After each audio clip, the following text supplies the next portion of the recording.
ओम नमो भगवते वासुदेवाय। जय माता लक्ष्मी। स्वर्ग जाने का असली हकदार कौन और वह कौन सा पाप है जिसे करने वाले मनुष्य को नरक जाने से कोई नहीं रोक सकता? आज एक प्राचीन कथा के माध्यम से हम आपको बताने का प्रयास करेंगे कि पूजा पाठ, दान धर्म, जप तप आदि प्रकार के करोड़ों पुण्य के काम करने के बाद भी कुछ मनुष्य नरक में ही क्यों जाते हैं, तथा अत्यधिक घोर पाप करने पर भी कुछ मनुष्य को स्वर्ग की प्राप्ति किस पुण्य के कारण मिलती है।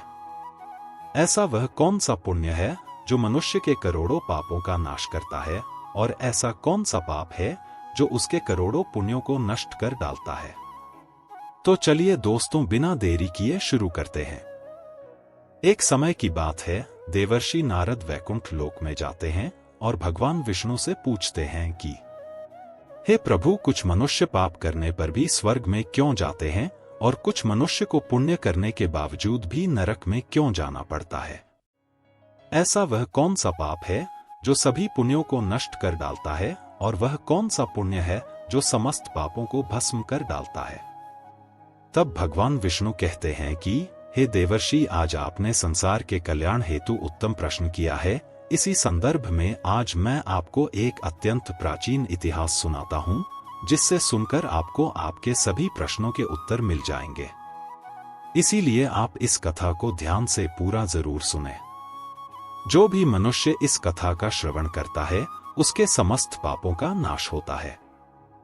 देवर्षि कहते हैं, हे प्रभु के मुख से इस कथा को सुनना मेरा सौभाग्य है। मैं इस कथा को ध्यान से पूरा अवश्य सुनूंगा और इसका प्रचार करूंगा। भगवान विष्णु कहते हैं, हे देवर्षि, पूर्व काल की बात है, मध्य देश के एक नगर में एक ही समय पर 5 मनुष्यों की मृत्यु हो जाती है और वे सभी मृत्यु के पश्चात यमलोक में पहुंच जाते हैं। यमलोक पहुंचने पर वहां का दृश्य देखकर वे सभी भयभीत हो जाते हैं। उनका अंग अंग कांपने लगता है। यमलोक में विशालकाय आकार वाले यमराज सुवर्ण से बने सिंहासन पर विराजमान होते हैं। उनके पास चित्रगुप्त बैठे होते हैं, जिनके पास सभी प्राणियों का लेखा जोखा रखा हुआ है। यम के दूत प्राणियों को आगे धकेल रहे होते हैं। कुछ मनुष्य जोर जोर से विलाप कर रहे होते हैं, तो कुछ मनुष्य अत्यंत प्रसन्न होकर चल रहे होते हैं। स्वर्ग के द्वार से सुंदर प्रकाश दिखाई पड़ रहा होता है, तो वहीं नरक के द्वार से धधकती हुई अग्नि की ज्वाला दिखाई पड़ रही होती है।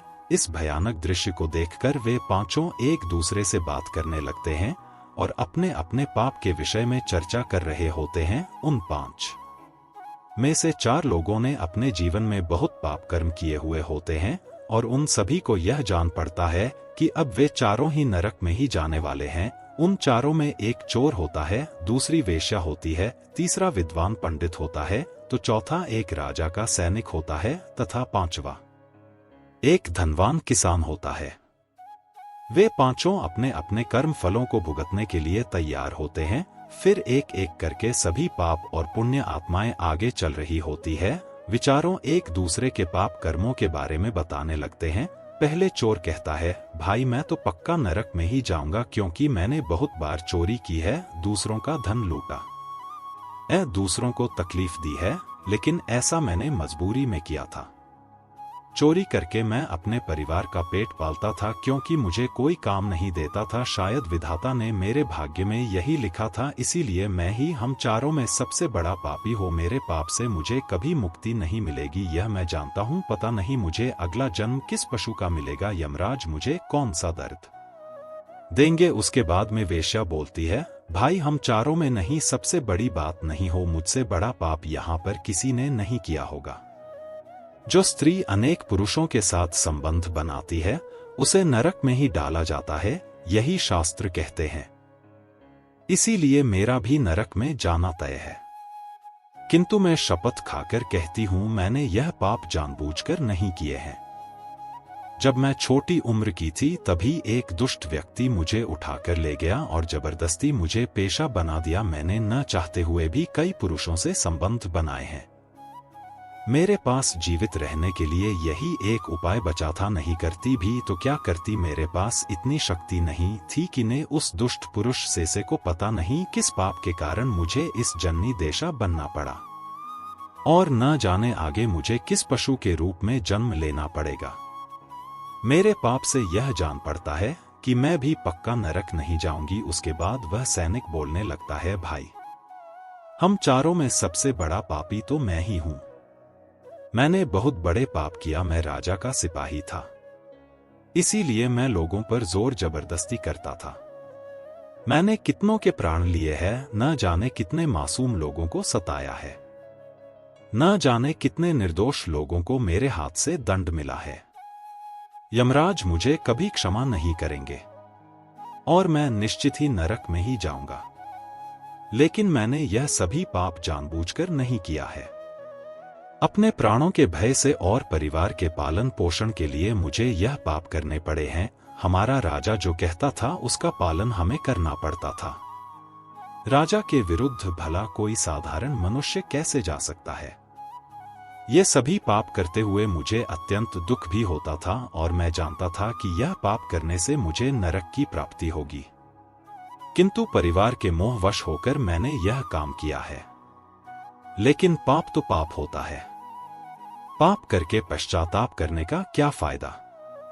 इसीलिए मेरा नरक में जाना तो तय है। उसके बाद वह विद्वान पंडित बोलता है, भाई, हम चारों में से सबसे बड़ा पापी तो मैं हूं। तुम लोगों ने जो पाप किए हैं वह जाने अनजाने में किए हैं, या किसी ने तुमसे जबरदस्ती करवाए हैं, या मजबूरी में किया है। किंतु मैं तो विद्वान था, मैं सब सत्य असत्य जानता था, मुझे सच और झूठ का ज्ञान था। लेकिन फिर भी मैंने धन के लोभ वर्षीय पाप किया है। शास्त्र कहते हैं कि जो सब कुछ जानकर भी पाप करता है वह निश्चित ही नरक में गिरता है। मैंने अपने ज्ञान का दुरुपयोग किया है। मैंने अपने ज्ञान का उपयोग लोगों की सहायता के लिए नहीं बल्कि धन को कमाने के लिए किया है। मेरे घर की परिस्थिति अत्यंत गरीब थी। मेरे पिता भिक्षा मांगकर गुजारा करते थे, लेकिन मैंने अपने घर की गरीबी को दूर करने के लिए धन लेकर ज्ञान देने की चेष्टा की है। शास्त्र कहते हैं, जो विद्वान ब्राह्मण अपने ज्ञान का दुरुपयोग करता है उसे निश्चित ही नरक में जाना पड़ता है। मैंने लोगों को ज्ञान देने के बदले में उनसे धन लिया है, कभी किसी को मुफ्त में ज्ञान नहीं दिया। इसीलिए आप चारों में सबसे बड़ा पापी तो मैं ही हूं और मुझे ही नरक में जाना पड़ेगा। उन चारों की बात सुनकर वह धनी किसान हंस पड़ा और बोलने लगा, तुम चारों तो इतने बड़े पापी हो कि तुम लोगों को नरक में जाना ही पड़ेगा। तुम लोगों ने घोर पाप किए हैं और इसीलिए यमराज तुम लोगों को कभी माफ नहीं करेंगे। यहाँ पर मौजूद मैं अकेला ही सबसे अधिक पुण्यवान हूँ। मैंने अपने जीवन में बहुत पूजा पाठ किया है, ब्राह्मणों को दान दक्षिणा दी है, मैंने मृत्यु से पूर्व गाय का दान भी किया है और अब मेरे सभी पुत्र पौत्र मेरी आत्मा की मुक्ति के लिए बड़े कार्यक्रम का आयोजन कर रहे हैं। वे मेरे लिए श्राद्ध पिंडदान तर्पण कर रहे हैं, यज्ञ कर रहे हैं। इसीलिए मैं सबसे अधिक पुण्यवान हूँ। मेरी 3 पत्नियां और 10 पुत्र हैं। इतने लोग मेरी मुक्ति के लिए उपाय कर रहे हैं। और हाँ, मैंने अपने जीवन में कभी कोई पाप नहीं किया है और जाने अनजाने में किए भी होंगे तो मेरे पुत्रों के श्राद्ध आदि के कार्यों द्वारा मेरे पाप भी नष्ट हो जाएंगे। मैं नित्य देव पूजा करता था, मंदिर जाता था, द्वार पर आए अतिथियों को भोजन कराता था। इसीलिए मुझे पूरा विश्वास है कि यमराज मुझे नरक में नहीं डालेंगे और मुझे मोक्ष की प्राप्ति निश्चित ही होगी। फिर वे पांचों धीरे धीरे आगे बढ़ने लगते हैं और फिर जब उनका समय आता है तो उन पांचों के पाप और पुण्य के कर्मों का मूल्यांकन किया जाता है। सबसे पहले बारी आती है उस चोर की और फिर चित्रगुप्त उसका लेखा जोखा निकालते हैं। कुछ देर तक विचार करने के बाद उसके पाप पुण्य का मूल्यांकन करने के बाद यमराज उसे स्वर्ग में जाने के लिए कहते हैं। इस निर्णय को सुनकर चोर आश्चर्य में पड़ जाता है और बड़ी ही प्रसन्नता से वह स्वर्ग के दरवाजे की ओर चला जाता है। दूसरी बारी आती है वेश्या की। चित्रगुप्त उस वेश्या का भी लेखा जोखा निकालते हैं और कुछ देर तक विचार करने के बाद उसके पाप पुण्य का मूल्यांकन करके यमराज उसे भी स्वर्ग में जाने के लिए कहते हैं। इस विचित्र निर्णय को सुनकर वह वेश्या भी आश्चर्य में पड़ जाती है। उसे यमराज के निर्णय पर विश्वास नहीं होता है और वह बिना कुछ कहे ही बड़ी ही प्रसन्नता के साथ स्वर्ग के द्वार की ओर चली जाती है। फिर तीसरी बारी आती है उस सिपाही की। चित्रगुप्त उसके भी कर्मों का लेखा जोखा निकालते हैं और कुछ समय विचार करके उसके पाप पुण्य का मूल्यांकन करके यमराज उसे भी स्वर्ग में जाने के लिए कहते हैं। इस निर्णय को सुनकर वह सिपाही भी सोच में पड़ जाता है और बड़ी ही प्रसन्नता के साथ वह स्वर्ग के द्वार की ओर निकल जाता है। फिर चौथी बारी आती है उस विद्वान ब्राह्मण की। चित्रगुप्त उस ब्राह्मण के कर्मों का लेखा जोखा निकालते हैं और कुछ देर तक विचार करते हैं। फिर यमराज उस ब्राह्मण को भी स्वर्ग में जाने के लिए कहते हैं। विद्वान ब्राह्मण विचार करता है, मैंने तो पाप किया है, फिर मुझे क्यों स्वर्ग में भेज रहे हैं। फिर वह भी मन ही मन प्रसन्न होकर स्वर्ग के द्वार की ओर चलने लगता है। उन चारों को स्वर्ग में जाता देख वह धनवान किसान बहुत दुखी और क्रोधित हो जाता है। वह सोचने लगता है कि यह कैसा न्याय है, इन पापियों को स्वर्ग जाने का मौका मिल रहा है, फिर मैंने जो पुण्य के काम किए हैं उनका क्या, पापी और पुण्यवान एक ही जगह पर डाले जाएंगे तो पुण्य करने का फायदा ही क्या। फिरोज धनवान किसान को यम के दूत जोर से धकेल देते हैं और कहते हैं, अरे पापी, तो आगे चल, तुझे नरक में डाला जाएगा, यमराज तुझे माफ नहीं करेंगे। यह सुनकर वह धनवान किसान भयभीत हो जाता है और कहने लगता है यमदूतों, मैं तो स्वर्ग में जाऊंगा, मैंने कोई पाप नहीं किया, मैंने जीवन में बहुत पुण्य किया है, देख लेना यमराज मुझे स्वर्ग में ही भेजेंगे। फिर वह धनवान किसान यमराज के सामने आकर खड़ा हो जाता है। चित्रगुप्त उसके कर्मों का लेखा जोखा देखते हैं और उसके पाप पुण्य के कर्मों का मूल्यांकन करते हैं तो उसके पाप का पल्ला भारी हो जाता है और यमराज उस धनवान किसान को कहते हैं, अरे दोस्त, तूने तो बहुत बड़ा अपराध किया है, तू तो नरक में जाने के ही योग्य है। इतना सुनते ही वह किसान थरथर कांपने लगता है और यमराज से कहता है, हे धर्मराज, यह अन्याय है, मैंने तो जीवन में कोई पाप नहीं किए हैं और पुण्य ही किए हैं, आप मुझे नरक में क्यों डाल रहे हैं। और मुझसे पहले जो 4 लोग गए थे वे तो घोर पापी थे, उन्होंने बड़े बड़े पाप और अपराध किए हैं, उन्हें तो आपने स्वर्ग में डाल दिया है, आप ऐसा अन्याय मेरे साथ क्यों कर रहे हैं। अगर ऐसा अन्याय होगा तो भला कौन सा मनुष्य धरती पर पुण्य करेगा। फिर यमराज कहते हैं, अरे पापी, तूने जो पाप किया है वह तो उन चारों के पापों के सामने कुछ भी नहीं है, तेरे एक पाप के कारण तेरा सारा पुण्य फल नष्ट हो गया है। यदि तूने यह पाप नहीं किया होता तो स्वर्ग में जा सकता था, लेकिन तूने यह पाप जानबूझकर किया है, इसीलिए तुझे नरक में अवश्य जाना पड़ेगा। उस चोर ने तो मजबूरी में चोरी की थी, किंतु वह चोर दूसरों की भूख मिटाता था, गरीबों को दान करता था, उसने कभी किसी निर्दोष और गरीब व्यक्ति के घर चोरी नहीं की, उसके पुण्य कर्म उसके पाप से अधिक थे, इसीलिए वह स्वर्ग में गया। दूसरी जो वेश्या थी वह अपने मन से वेश्या नहीं थी, उसे जबरदस्ती डाला गया था और उस वेश्या ने केवल अपने शरीर को पीड़ा दी है, लेकिन बाकी कार्य तो उसने पुण्य के ही किए हैं। वह पशु पक्षियों को रोज दाना डालती थी, जानवरों की सेवा करती थी, इसीलिए उसका भी पुण्य पाप से बड़ा था। तीसरा वह सिपाही था जिसने राजा के हुक्म का पालन किया था, किंतु उसने भी बहुत पुण्य के काम किया है, उसने कई बेसहारा लोगों की मदद की है, इसीलिए वह भी स्वर्ग में ही गया है।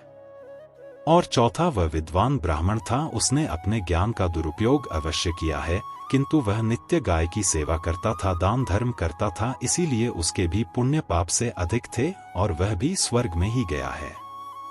इतना सुनकर वह धनवान किसान बोलता है, हे धर्मराज, इन चारों ने जो भी पुण्य किए हैं वह तो मैंने भी किए हैं, बल्कि उनसे ज्यादा किए हैं, फिर भी मैंने ऐसा कौन सा पाप किया है जो मुझे नरक में भेजा जा रहा है। यमराज कहते हैं, दोस्त, याद कर, तूने उस अबला विधवा नारी पर गलत लांछन लगाया था कि उसने तेरे घर पर चोरी की है, और इसके साथ ही तूने उसके ऊपर कई अन्य गलत लांछन लगाए थे, उसे व्यभिचारिणी और वेश्या कहकर उसके चरित्र का हनन किया है, और राजा ने उसे सत्य समझकर उस अबला विधवा नारी को मृत्युदंड दे दिया था।